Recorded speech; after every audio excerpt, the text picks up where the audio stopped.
या युगंधरा सरतापे कोण आहे? म्हणजे मला कळलंय त्यांच्याबद्दल, पण त्यांचं काही करता नाही कळणार. त्या घरी परत यायचे सगळे धूर आता मी कापून टाकलेत बाळा. जानकी वहिनींना मी युगंधराबाईंचा नंबर दिलाय खरा, पण ही माझी चूक तर ठरणार नाही ना. मी एक मिसाईल लॉन्च केले. कुठल्याही क्षणी ते किल्लेदारांच्या घरावर जाऊन पडू शकतं. तुझ्या त्या लाडक्या दिरानं मला नोटीस पाठवली आहे. माझ्या बायकोचे लुबाडलेले सगळेच्या सगळे दागिने परत करा म्हणून. त्या दोघांच्याही अहंकारामध्ये ना एके दिवशी माझा जीव जाणार आहे, जीव. किल्लेदारांच्या घरात चाललेल्या राजकीय नाट्याला आता वेगळंच वळण मिळालंय. कालपर्यंत अन्याय सहन करणाऱ्या अहिल्या किल्लेदारांनी पुरुषप्रधान संस्कृतीच्या दबावाला झुगारून आज स्वतःच्या हक्कासाठी नरसिंहराव किल्लेदार यांना कायद्याचा इग्गा दाखवला. मला वाटतं हे सगळं त्या युगंधराबाईंनीच केलेलं असावं. हो, यातलं काहीच वामन काकाला माहीत सुद्धा नसेल. कारण विदभर नोटिशीची जेव्हा 5 मिनिटांमध्ये ब्रेकिंग न्यूज होते, याचा अर्थ या प्रकरणामध्ये कोणीतरी मोठा खेळाडू आहे.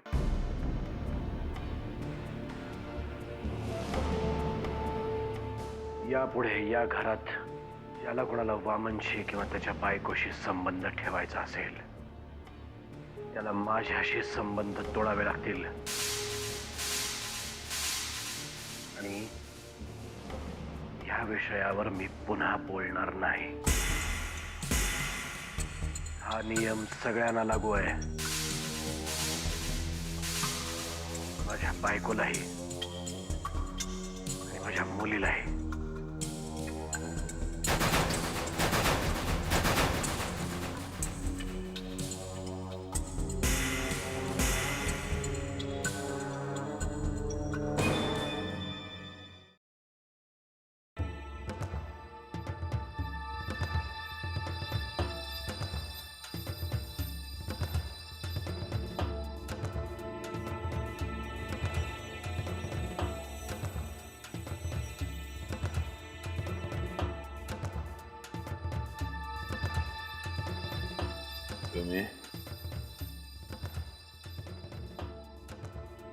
नाही, मी वाईट वागत होतो तेव्हा काळे धंदे करण्यासाठी घराच्या बाहेर राहायचो. आता एकदम चांगला वागतोय म्हणून देवळामध्ये असतो भजन कीर्तन करत. एकूण काय घरामध्ये नसतोय, त्यामुळे घरामध्ये काय चालते ते मला कळत नाही ग. कशाबद्दल बोलताय तुम्ही? कशाबद्दल बोलतोय तुला चांगलंच ठाऊक आहे, पण तुझी इथं इच्छा नसेल तर मग काय काय करणार मी. काय म्हणायचंय तुम्हाला? मला म्हणायचे घरामध्ये एवढी शांतता आहे, सगळीकडे सामसूम आहे, काय झाले तरी काय. कवा आमण्याने आईल्याने इथे येऊन पुन्हा गोंधळ तर नाही ना घातला. हो, वाटलंच मला हे असंच काहीतरी झालेलं असणार. सुमे, तुझ्या मी पाया पडतो, पण घरामध्ये जरा काय कुठं झालं की नाही की मला ताबडतोब सांगत जा. अगं दादा बिचारा एकटा पडलाय ग, एकटा पडलाय. जो येतो तो टोचा मारून जातोय त्याला. त्याच्या पाठी उभं राहायला नको मग. अहो, मी तुमची शपथ घेऊन सांगते, मी तुमच्यापासून कधीच काही लपवलं नाही आणि यापुढे लपवणार नाही. मग आता मला सांग, घरामध्ये नेमकं काय घडलंय? वामन दादांनी मोठ्या भाऊजींना नोटीस पाठवली आहे की त्यांनी मुद्दामहून अहिल्या त्यांचे दागिने त्यांना दिले नाहीत आणि ते लवकरात लवकर द्यावेत. आणि आज सकाळपासून तर टीव्हीवर सगळीकडे हीच बातमी दाखवतात. बास बास वामण्या, लई झाली तुझी नाटकं. अरे माझा दादा एकटाय, एकटाय म्हणून त्याला वाटेल तसा तारास देतो काय रे. आता वामण्याचे धडे भरले, वामण्याचे धडे भरले. एवढे दिवस का गप होतो माहितीये? लहानपणी या वामण्याने मला बोरं दिली आहेत, आवळे दिले आहेत, चिचा दिल्या आहेत. त्याची उपकारांची परतफेड म्हणून गप राहिलो होतो, पण आता नाही राहणार. दादाला जर कोणी असं वागवलं की नाही, मी असा गप्प राहणार नाही. आता बघ तू काय करतो मी ते. म्हणजे काय करणार आहात तुम्ही? आता परशुराम बोलून दाखवणार नाही, जे करायचं की नाही ते करून दाखवणार. म्हणजे नेमकं काय करणार आहात तुम्ही? हे बघ सुमी, आमचे देवळातले तरडे महाराज सांगतात सत्याच्या मार्गाने जाणाऱ्याच्या वाटेमध्ये काटेच असतात, काटे. आणि मी आता ठरवलेलं आहे सत्याच्याच मार्गाने जायचं. माझा दादा एकटा पडलाय, त्याच्या पाठीमागे उभा राहणार. आराम कर वामण्या, आता दादाला कसला त्रास देतोय? अरे वामण्या, का रे आता का वागलास तू? कुठे आहे बापाचे पेटचे रे?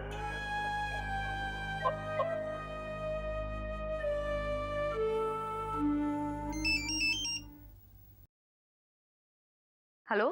अभिनंदन अभिनंदन अभिनंदन, त्रिवार अभिनंदन. आज शोभतेस तू, मारुतराव तेरपुड्यांची मुलगी. युगंधराबाई, माझ्यात हे धाडस फक्त तुमच्यामुळे आलं. खरं तर तू हे आधीच करायला हवं होतंस, कारण आजकाल आमदार कोण हे मतदार नाही तर मीडिया ठरवत असतं. एकामागून एक जे नरसिंहाला दणके बसतायत ना, ते आपल्यासाठी महत्वाचे. तुझ्या भावी कारकिर्दीस हार्दिक शुभेच्छा. राजकारणात तुझं भवितव्य उज्ज्वल आहे. भवितव्य तेव्हा उज्ज्वल असतं जेव्हा वर्तमान पक्का असतो.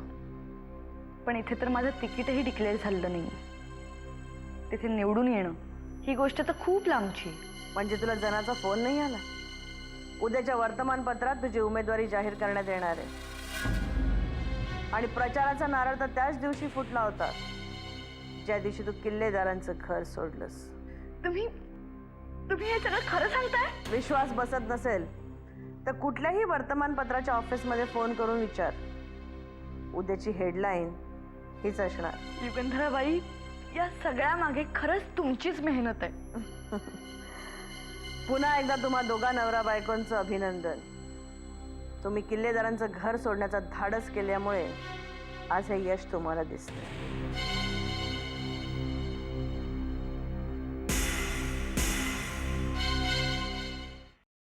उद्या माझं उमेदवारीचं तिकीट डिक्लेअर होणार आहे.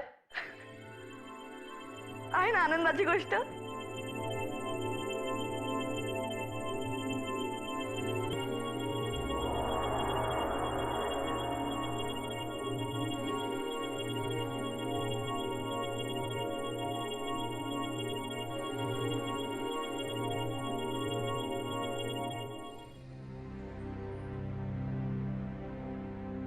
दिवसेंदिवस सगळं बिघडतच चाललंय.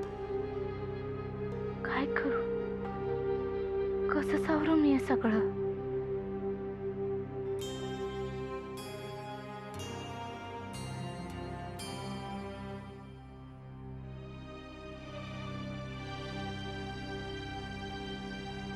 नर्मदाताई, मी करते ते बरोबर आहे का चूक मला माहिती नाही.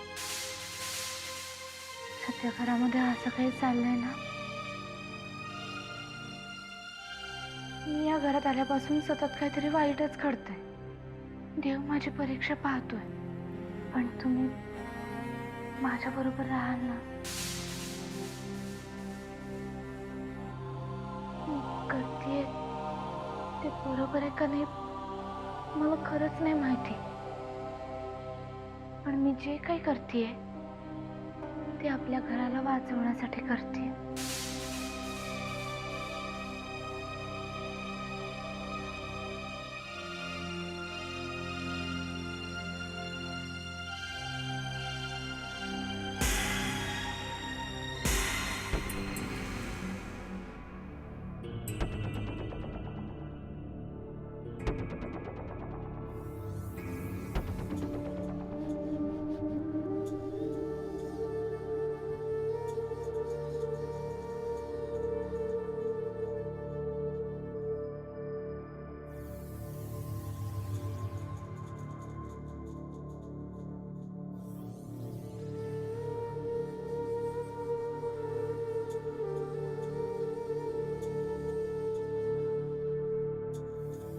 हॅलो, मी जानकी किल्लेदार बोलतीये.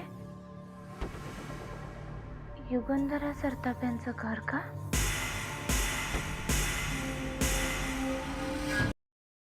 फोन घे. दिल्लीवरनं मिनिस्टरचा फोन आहे. एवढी घाई कशासाठी? मिसेस किल्लेदारीचा फोन आहे. अहिल्या, हिचं डोकं फिरलंय. आता माझ्याशी बोलली ही. अहिल्याचा फोन असता तर मी नसतो का बोललो?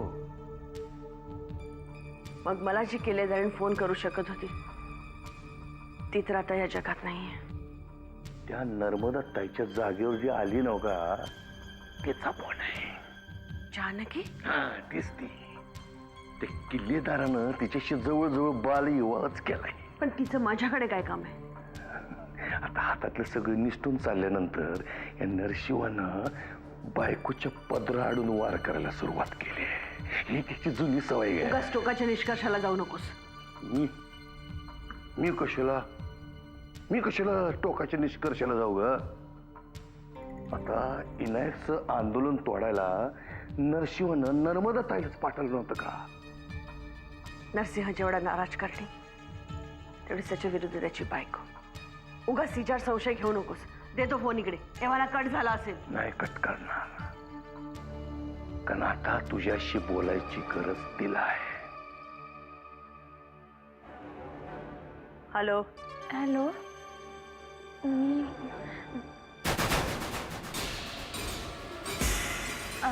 हा ठेवते.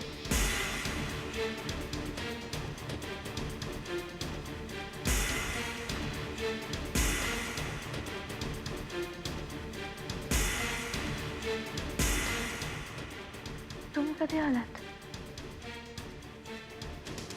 तुला काय झालं आता? मला कुठं काय काही नाही. नाही, मग असं आश्चर्य वाटून काय विचारलंस कधी आलात ते? ते मी फोनवर बोलत होते ना, ते तुम्ही आलेला कळलं नाहीत म्हणून. ठीक आहे. कोणाचा फोन होता?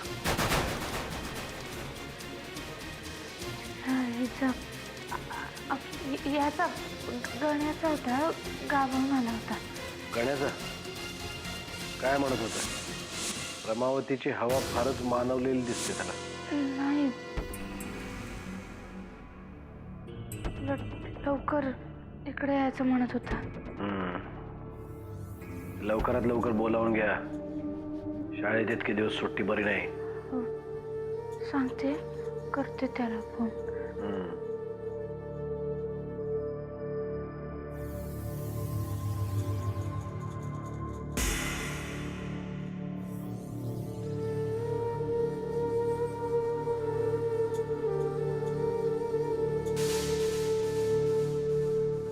फोन चालूच होता. मग ती माझ्याशी बोलली का नाही? आपलं बोलणं तिनं ऐकलं का काय? ऐकलं असेल तर बरंच होईल. निदान आपल्याला काय म्हणायचंय ते तिच्यापर्यंत पोचेल तरी. मला असं वाटतंय आपला अंदाज घेण्यासाठी तिनं फोन केला असावा. फोन करून अंदाज घ्यायला आपण एवढे उथळ आहोत असं वाटलं तिला? नाही, ती चूक ती नाही करायची. कारण नरसिंहाला आपल्या खोलीचा चांगलाच अंदाज आहे. मला नाही वाटत त्याच्या मनात आपल्याबद्दल भीती असेल, आणि असली तरी तो व्यक्त करेल. भीती नसली तरी भीती निर्माण होईल असं आपल्याला काहीतरी वागावं लागेल. श्रीपूरच्या निवडणुका होत आहे. मग बघ कसे झटके देते मी त्याला.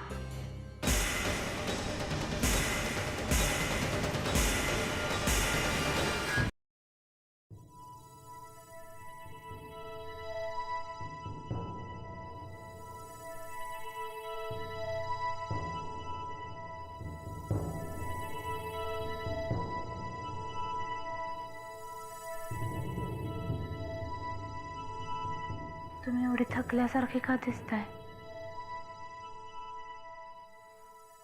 हा थकवा शरीराचा नाही, मनाचा आहे जानकी. आणि खरं सांगू, मी थकलोय. युगंधराचं असं वागणं माझ्यासाठी काही नवीन नाही. तिला वामन आणि अहिल्याने दिलेली साथ मला जास्त थकवून गेली. आज ना उद्या मी युगंधराला धडा शिकवेनच ग, पण या दोघांचं काय करू? वाट चुकलेली पाखरं संध्याकाळी घरट्याकडे परत येतातच ना. पण जी पाखरं ठरवूनच घरट्याकडे पाठ फिरवतात त्यांच्यासाठी झुरत बसणं तितकं बरं नाही.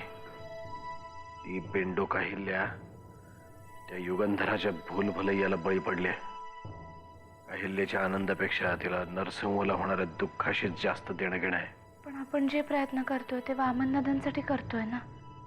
या सगळ्यात त्यांचा काय दोष? वामन काही दूध खोळा नाही. त्याला त्याची बायको काय करते हे आधीच कळायला हवं होतं. आता आपण काहीच करू शकत नाही का? मी तरी काही करू शकत नाही. पण मी करू शकते ना. तुम्ही मला फक्त एक संधी द्या. काही गरज नाहीये. परिस्थितीचे चटके बसले की सावली शोधत शेवटी येईल या घराच्या उमऱ्यापाशी. मग अशी 12,000ची नोकरी लागली आहे हे मोठ्या अभिमानाने सांगत होता. त्याला हे कळत नाहीये की महिना 12,000 हा अहिल्याच्या ब्युटी पार्लरचा खर्च आहे. पण उद्या अहिल्याताई आमदार झाले तर मग त्यांना तिकीट मिळणार असं जवळजवळ. तिकीट मिळवून देण्या इतकी पहुंच नक्कीच आहे युगंधराची. आणि अहिल्या त्यानेच हुरळून गेले. त्या अहिल्याला हे कळत नाहीये तिकीट मिळवणं आणि आमदार होणं यामध्ये निवडणूक नावाचा एक प्रकार आहे. ज्या प्रकारामध्ये नरसिंह किल्लेदाराची PhD आहे. या निवडणुकीत तिचं डिपॉझिटच नाही, तिचं राजकीय करिअरच जप्त करेन.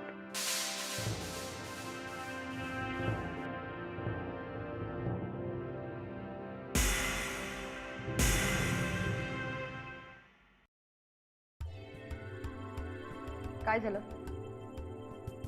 माझ्याकडे असे का पाहताय?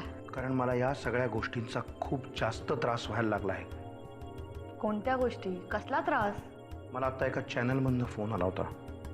त्यांना माझा इंटरव्ह्यू घ्यायचा आहे. इंटरव्ह्यू? अरे वा, मग द्यायचा ना लगेच. त्यात कसला त्रास? अहिल्या, तुला माहिती आहे घरातले वाद असे जगासमोर मांडायला मला आवडत नाही. मी घर सोडून आलो ते फक्त तुझ्यासाठी, म्हणजे माझ्या बायकोसाठी. युगंधरा सरतापेच्या पक्षाच्या एका भावी आमदारकीच्या उमेदवारासाठी नाही. आणि मला दादाला एवढंच सिद्ध करून दाखवायचं आहे की मी सुद्धा बेकार नाही आहे. मी काहीतरी करू शकतो. बाकी त्याच्या इतर कुठल्याही क्षेत्राशी माझा काहीही संबंध नाहीये. हो ना? मग जसं तुम्हाला स्वतःला सिद्ध करायचंय ना, तसंच मलाही. लहानपणापासून राजकारण पाहत आले आणि मनापासून आवडतंही. म्हणून मी हे क्षेत्र निवडलं. यात माझं काय चुकलं? त्यावेळेला तुझं चुकलं नव्हतं, म्हणूनच मी तुझ्याबरोबर त्या घरातनं बाहेर पडलो. नाही, मला तुमचा खरा उपयोग तेव्हा होईल जेव्हा तुम्ही माझ्या राजकीय वाटचालीत मला पूर्ण पाठिंबा द्याल. अहिल्या, तुला पाठिंबा द्यायचा म्हणजे दादाच्या पाठीत खंजीर खुपसायचा असा त्याचा अर्थ नाहीये. मी तुला आधीही सांगितलं होतं, दादा प्रचाराच्या दरम्यान तुझ्यावर कुठलेही खोटेनाटे आरोप करणार नाही, तुझ्याविषयी काहीही बोलणार नाही. तूही त्याची निंदा नलस्ती करू नकोस. म्हणजे तुम्ही पत्रकारांना इंटरव्ह्यू देणार नाही तर? इंटरव्ह्यू? मी त्यांना माझ्या सावलीला सुद्धा उभं राहू देणार नाही. कारण मी दादाला खोटं पाडण्यासाठी घरातनं बाहेर पडलेलो नाहीये, तर स्वतःला सिद्ध करण्यासाठी घरातनं बाहेर पडलोय. त्यामुळे तुझे जे काही राजकीय सोस असतील ना, ते स्वबळावर पूर्ण करायचे. या सगळ्यामध्ये मला कुठेही गृहीत धरू नकोस.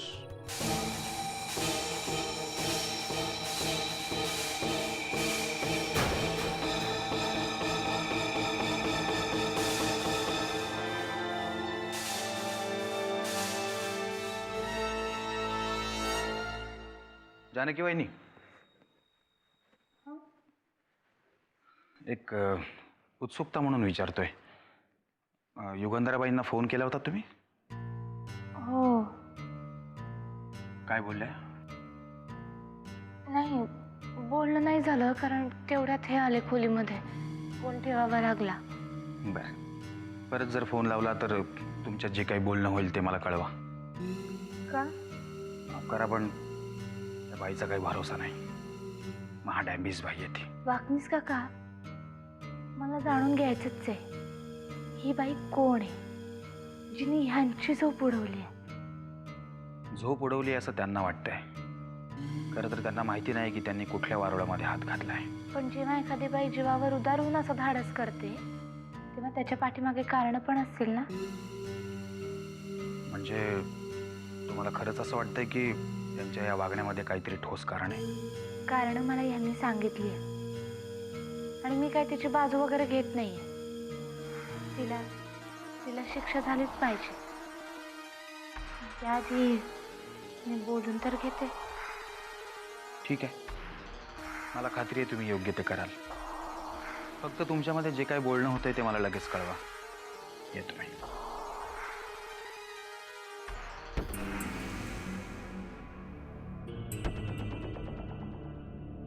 वहिनी,